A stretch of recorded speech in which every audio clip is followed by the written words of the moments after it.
આજે તમને હું એક રક્ષાબંધનની રિયલ સ્ટોરી કહીશ. મારા પોતાની જ સ્ટોરી છે. મારા ભાઈને એકવાર પેરાલિસિસનું અટક આવી ગયું હતું. તો એ અટકને કારણે એમને લકવો થઈ ગયો હતો. એક અંગ આખું બંધ થઈ ગયું હતું. તેમને હોસ્પિટલમાં એડમિટ કર્યા. ડૉક્ટરે કહ્યું કે વધારે ટાઈમ નહીં નીકળે. બહુ જ નાજુક તબિયત હતી.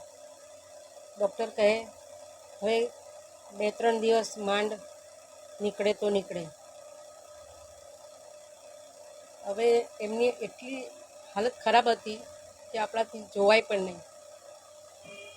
પણ એમનું મોત નહોતું આવતું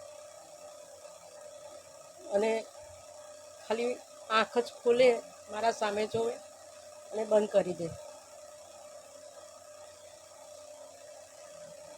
મને એમ થયું કે કંઈક કહેવા માંગે છે. શું કહેવા માંગે છે ખબર ના પડી. હું પૂછ્યા કરું છું, ભાઈ છોકરાઓની ચિંતા ના કરતા, અમે છીએ.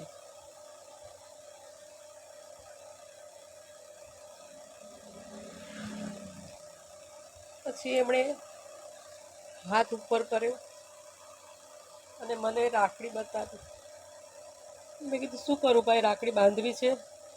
તો પાછી આંખ બંધ કરી દીધી, આમ આંખ ફરાવીને. મેં કીધું શું કરું આ રાખડી? મારા હસબન્ડ સાથે હતા. તો એ કહેવા લાગ્યા કે તારા ભાઈ કદાચ રાખડી કાઢવાનું કહે છે, તું રાખડી છોડી દે.